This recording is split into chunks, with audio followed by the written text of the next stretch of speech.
Hi, I'm John. This is my show, An American Scheme, where I'm proving that Diana Ross is Michael Jackson's actual mother. So this is Smokey Robinson speaking at Michael Jackson's memorial. And so I knew there was something in here that I knew that I wanted to see and stuff, but so I rewatched it, because I was wanting, and then something else grabbed my attention. And now this other thing kind of is like, it actually is like one of those things that actually like sends chills in your body, It's kind of messing with me.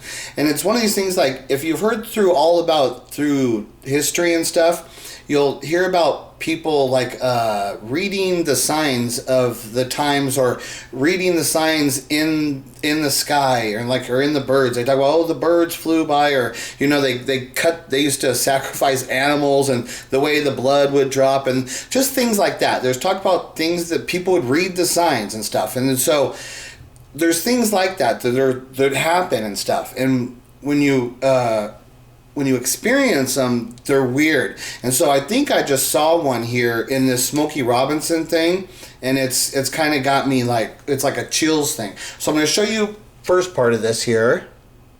I got the volume all the way up on my thing here, so it might be loud at first because part of the later part, I need the volume up later. I wrote that song back in, and let me turn that down. Hold on, so. a few years later, the part later. This little kid, he's 10 years old. I'll have to turn it up loud. Okay, hear this part. And Barry had this gathering at his house. He said, "Come on, I want you to see somebody very special." So okay, first of all, right there again, I keep talking about the actual first time when the Jacksons had their performance at Motown, and I've proven that Berry Gordy's not there, but Smokey Robinson and Diana Ross are there. They're actually present. They're actually in the room, and Berry Gordy's not even there. He's in Los Angeles. They're not doing an audition for Berry Gordy. They're doing an audition. They're recording an audition for Berry Gordy. So Smokey, there's like, when he's saying this, and I know about, there's another time where they went to Berry Gordy's house and they did a performance, but the way he stated it was that like that would have been the first time that he met them, and I'm saying no, he was at that first audition, the one that they say Berry Gordy was at. No, Berry Gordy wasn't there, but Smokey was there. I've got Michael Jackson stating that. So again, right there at that key issue, they're all misleading you, and none of them are telling you the actual facts, and I'm proving it. And why are they all doing that? It's only because of my story, or else at least one of them would be telling you the true story, but they're not. You get it in pieces and pieces, little things, weird things here and there. And the one thing that I got to is Michael, when he's young, explaining one of those type of things where he doesn't know exactly how, when he told the truth, how crazy it was. 5 young guys are there. And they sang and danced up a storm. A couple weeks later, they recorded my song. And I heard it. First part, when they recorded the song, there's another big thing too. It's like, I'd have to really dig into that deep exactly, because like I say, when the Jacksons went to that performance and they auditioned, what happens is they were still under that Steel Town contract. So I don't think they went in the but they might have. It's weird. It's really weird on the dates and stuff there, but maybe that's exactly where they went in. See, and that's one of the things. Okay, so I think it is. It's really tricky. This stuff right here, there's all kinds of crazy stuff, but when you get the facts, it really shows the contrast of my story is right there explaining the stuff where they're not explaining it right. So the Jacksons are still under that Steel Town contract. So, but I do believe that when they first went to Motown, but it's not this one, it's not the audition at the house, this is the audition in the studio. See, it's really confusing because they are misleading you, and the dates of what they're saying, it's tricky. I'm telling you, to nail down the actual things of what they're doing and why are they misleading you like this. That's what I'm saying. Most of you people won't even understand how misleading what they're doing, and they're like, I'm like almost as expert as you can get, and I'm telling you, it's tricky for me to follow when they're jumping back and forth, and when he's saying the recording, and I've tried to understand this too, but I think this is right, that when when the Jacksons went to that, when they did their audition for Motown, they started recording right after that. They didn't start performing later on until they actually, but I do think that they actually started recording. And it's like, okay, now, because in my head, I'm scratching my head literally. I'm saying, okay, well, if they went to Motown, but they didn't officially sign them because they were under the Steeltown contract, why were they recording them? I'm thinking, like, that doesn't sound right to me. To me, that doesn't sound right. It's like, but I think that is right. I think that they actually did start recording them because I've heard Michael Jackson say that it was 3 weeks after he did the performance in Gary, Indiana, where Diana Ross was at, right before they went to the Regal in Chicago. I heard him say that it was 3 weeks after that they were recording in Motown, which gives to the truth to what he's saying. It's like when they went to the Motown, then they started recording like right after that. But then he's got the dates. He's saying, like I'm saying, there's tricky stuff. It's just really, really tricky. But here, this next part is one of the, it's not the crazy. I'm going to show you the crazy part later, but this next part is really crazy. I thought to myself, now they have pulled a fast one on us. Because this boy cannot possibly be 10 years old.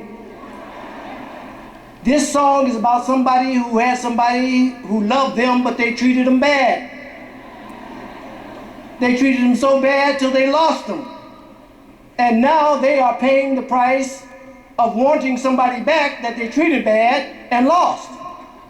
How could he possibly know these things? I quickly went over to him because I wanted to see his birth certificate. Mm-hmm. And there's all the Jacksons right there when he says that. Everybody, I wanted to see his birth certificate. Now, he's joking with, he plays it off with the age thing. Okay, but in reality, okay, when he sees Michael's obviously a kid. If they're saying he's 10 years old, I mean, that's pretty believable from how little Michael was at the time. You wouldn't be saying, you would be thinking, because he's stating it in the fact to say, let me see your birth certificate. You can't be 10. You must be a lot older to be doing. That's why he's stating that, right? But in the reality of seeing Michael in that situation, if you were going to be questioning his age, I would think you'd probably even be saying, shoot, are you even 10? How old are you? Because he would have looked young. He was a young kid, really young at that time, like just real thin, small little kid, right? So I would think he'd be more obviously, he's just a kid. So the logic of him questioning the birth certificate for the age, I could see how he's doing it, but then the reality on my story, when you hear him, like, remember, this is Smokey. He's looking right at Michael's casket, right there in front of him, and he's dealing with this, and I'm saying he's Michael Jackson's actual father. And so what does he say when these little subtle things that happen, these weird things that I say are like connected to my story. When he says, okay, so when he sees the kid, what does he say? I want to see your birth certificate. Who are your parents? How'd you get this talent? Because that's really what he's like when he's saying you're in the know. He's saying this kid's got no, and there's a thing about him that's different. It's a different thing. That he's got real talent. There's something different about this kid. I did not believe that someone that young could have that much feeling and soul and know. He had a lot of know. He had to know something to sing that song like that. He respected Michael a lot. It was wonderful. As a songwriter, man, that's a dream come true to have somebody sing one of your songs like that. And as a father too, right? And wouldn't it be a dream come true? Myself, I never thought I would be here on today. It's my little brother. See, brother, an actual blood, a relative. It just speaks to him in a form of a blood relative. Now you could say, but it's like really when he's saying it, he's saying that is my brother. We are real family. But he will never really be gone. He is going to live forever and ever and ever and ever. Now what's coming up here that I'm going to turn the volume up for, he has made an enormous impact on all of our lives, all over the world. I mean, I have young kids coming up to me now, because I when I do concerts, I sing Who's Loving You in the concerts. And young kids who are at the concerts come up to me and say, hey, you're singing Michael Jackson's song, huh?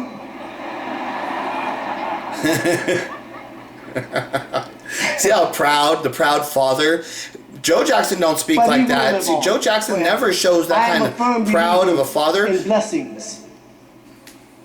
And I have had so... Just real quick. See, Joe Jackson, when you hear him speaking about Michael, you see him where he resents Michael because Michael's got so much talent, and he resents that Michael's not a blood Jackson, and all of the accolades that came to the Jacksons came from the kid Michael, right? So what Joe doesn't have the respect for Michael. So what he does is he disrespects Michael, and he always says, "Well, he's a Jackson," because he wants to keep all that talent within his family, all of it. But when you see Smokey talking about Michael, this is respect. This is a guy you can see the father's pride, where you don't get that in Joe. You never ever see the real father's pride in Joe. This is father's pride. You're seeing it there. This is the difference. Many blessings in my life. One of my greatest blessings. Right here, really quick too. So after he said the one thing like the birth certificate and stuff, and he starts going to this, and now he starts getting deep and spiritual in talking about God, because he's in the presence of having to confess. Because look at him looking right there. You can see him looking at that casket. My blessings. Think about the reality of him being Michael Jackson's actual father and doing this. And there's the casket, all this, what he's dealing with here and shit. And see, there is a difference too, because the casket's there. When you'll see that the casket's there. This is not the same speech of when he was reading from Diana Ross's speech. When I talk about Diana Ross's speech being the first thing read. And the emphasis on that is, so Smokey did that. He read Diana Ross's speech, right? He did that part, but then he also came back and did his own thing. He did this other speech that he did. This is Smokey talking. That's his kid there. So this one, though, the casket's there. So think about the reality of this is actually Michael Jackson's father, what he's actually dealing with here. And there's still another big thing I'm going to show you that comes up here. I got a chance to know the Jackson family and to know Michael. That thing about talking about blessings really quick, and he goes on, I'll let him go on about, but I need to mention about when he's talking about blessings, and he talks about I got a chance to know the Jackson family, and see, the thing is, he didn't give his kid away. They never would have met the Jackson family, and which means that there would never have been a band, the Jackson 5. Now, Michael could have been an individual, but there's never an actual band, the Jackson 5, and that actual band, it's a big deal. The actual Jackson 5, even though Michael's the talent, the actual band, the Jackson 5, it's a historic achievement event. It's a big, big deal, and it belongs there. That's what the one thing about the Jacksons. I knock their talent and all this stuff, but the Jackson 5 are cool as hell. I love the Jackson 5, and I love them as being a historic achievement, as being the black family and stuff. I love all of that stuff. The American dream symbolism of all. I love all of that stuff, right? So, and that's what he's saying when he's talking about the Jackson family. I think he's really acknowledging what I'm saying. There's this Jackson family thing that ended up happening because Michael was giving him Michael's the talent, but then Joe worked it because there's a thing where Joe, what he did, and he worked what he could with his kids. He got what he could out of them. He pushed them, and he did what he did and made the Jacksons. Joe's a big part of it too, but Joe there never would have been nothing without Michael. That's the whole key of the thing. And to see him. I'm glad I live in an era when I got a chance to see what everybody's been coming up here saying, the greatest entertainer of all times. See, that's a proud father. I'm glad greatest that of all live. time. And he can respect himself that he let Michael go, because Michael, look at what he became to be, right? So much in God. Okay, there. Now listen. I believe so much that this is not it. We have life. Listen to the baby crying. After this is done. As soon as he starts talking about this, the baby starts crying. Now think about the reality. He's standing there talking. So my brother's in a place now where he is most certainly going to live forever in the hereafter. So he's going to live forever twice, because he's going to live forever right here, because the world will never ever forget Michael Jackson. I love you, my brother. I celebrate your life. I am proud that I had the chance to know you. God bless you. I know He is.